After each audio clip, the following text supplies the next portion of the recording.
Здравейте на всички! Второто видео, втория технически анализ за канала.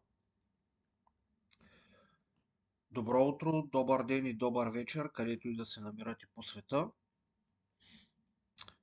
Нека да започнем с първият анализ, който е всъщност последният трейд за седмицата, как JPY. Тук идеята ми е за bearish сценарий,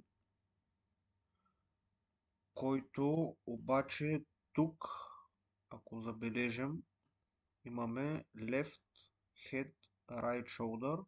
Тук в момента образува дясното рамо, right shoulder. Доста го наблюдавах този трейд, аларми и така нататък. Тук доста добре беше затворил с този shooting star. И идеята някъде около четвъртък влезе така в изпълнение, но тръгна на малък лос петъка, който, както предното видео споменах, не искам да държа трейдове събота и неделя. Затова реших по-добре да затворя на малка загуба. Важното е идеята, стратегията, всичко върви както трябва, но винаги има и загуби, няма как. Затова предпочетах да затворя петък на малка загуба, да избегна останалата част, защото просто пазара, ако отвори булиш в понеделник, първо, че аз ще избегна загубата, по-голямата, второ, че аз вече мога да се наглася идеята да ми премине от бериш към булиш. Все още тук съм бериш, все още на CAD JPY. Също ще е един от пеерите, които ще наблюдавам за седмицата, защото имаме много хубав Head and Shoulders паттерн. Тук просто чакаме вече да се нагласи дали ще е тук горе, дали ще е тук някъде около старото entry, да се нагласи ентрито и да даде пак потвърждение, за да вземем този трейд. Следващият е AUD-JPY, който е едно към едно с CAD JPY. Напълно идентична идея. Left head. Чакаме вече тук right shoulder да се образува на 4 часа. На дневна имаме също прекалено ясен Head and Shoulders паттерн. Ето тук може да видите, съм си го начертал. Просто нали, вече тук е дало потвърждението, което чакаме на CAD JPY. Просто тук чакаме нов shift, за да може да влезем в самия трейд евентуално.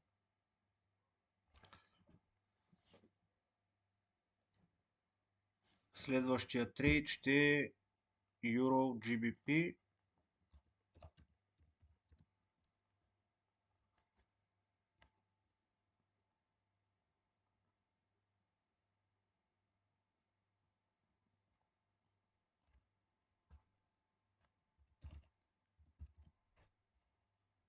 Euro GBP. Като тук пак идеята ми е за продажби на седмична.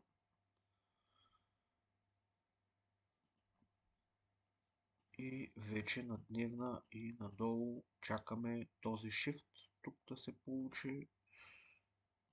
Нещо е такова, за да може да ни даде самото потвърждение.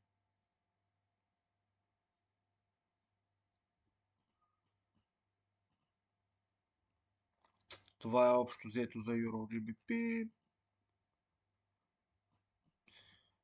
Не мога да кажа лесен трейд, но това е идеята. Няма нужда да го правим прекалено сложно, да се усложняваме работата. Естествено, ако продължи нагоре, Супер, нали?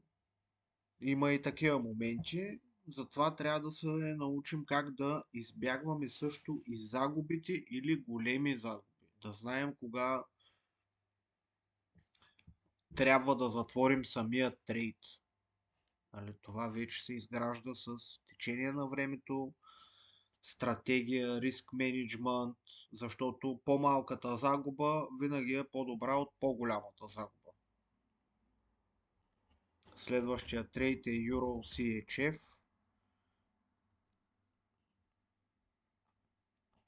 като тук също имаме Head and Shoulders pattern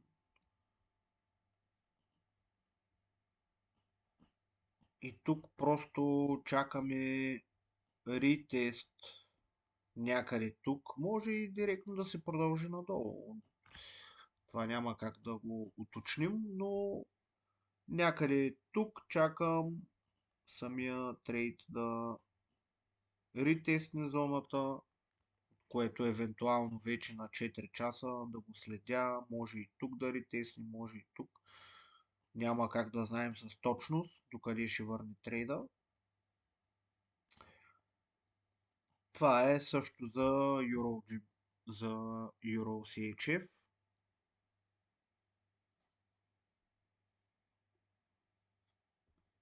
Следващият е Euro NZD.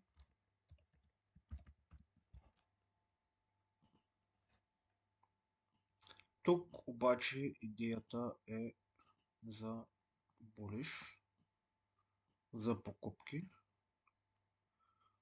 Тук естествено това са само идеи и всеки може да си ги следи сам, да се слага аларми където пожелае. Това са просто едни примери, които не всички всеки път се изпълняват, нали, както ние прогнозираме, но няма как. Някой път се случва. Доста голяма част от анализираните ми пеери да излязат. Аз няма как да взема абсолютно всеки един трейд. Фокусирам се точно върху един или три трейда за цялата седмица и това е. Дали той ще е печелившият или губещият, няма как да знаем. Тук чакаме просто да ретесни. Нали, може да ретесни тук, тук, тук. Няма как да знаем. Може и да ретесни и чак тук долу. Затова слагаме аларми и трябва да наблюдаваме, когато отиде в тази зона, ние да знаем какво да направим. Следващият пейер ще е NZD-CAD.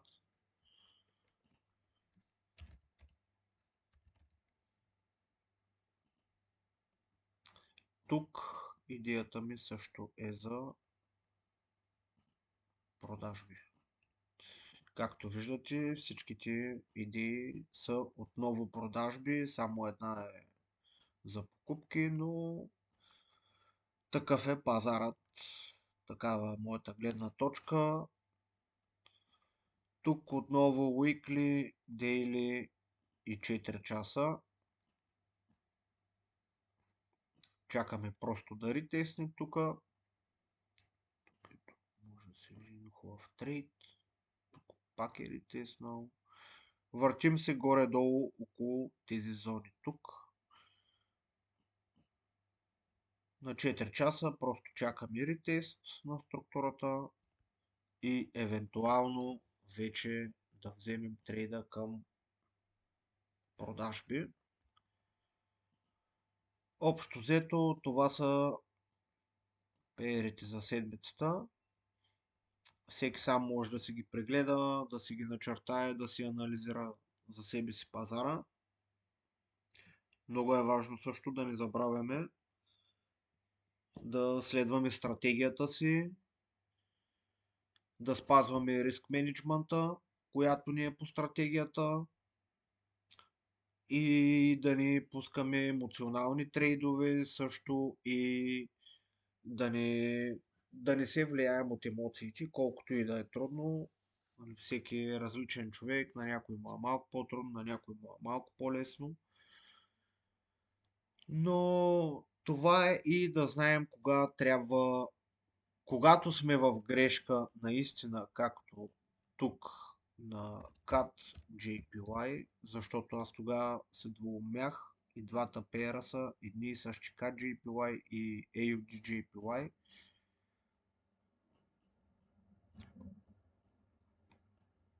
Тук не ми хареса как затвори този кендъл въобще с този bullish engulfing кендъл, който инголфа затваря последните три кендала. Може би този трейд, ако не беше затворил така, аз щях да го държа и уикенда. Естествено, никога не си слагам take profit тук. Просто е нагласен, за да знам кога е 1 към 2. Но реално аз въобще не слагам take profit. Вече на самото TradingView аз видя ли, че съм на 2 reward, вече знам. И оттам нататък вече наблюдавам самия трейд, ако ревърсне или така нататък, но не си слагам take profit. Винаги stop loss, но take profit не. Общо взето този пеер също ще го наблюдавам, защото и CAD JPY и AUD JPY за сега ми харесват как изглеждат, но да видим какво ще стане следващата седмица. Ами общо взето това е за тази седмица анализът. Не забравяйте да се абонирате за канала и да го харесате, за да има още много видеа за напред. Заедно да си помагаме и да имаме успешен трейдинг. Благодаря на всички. Чао и до скоро виждане.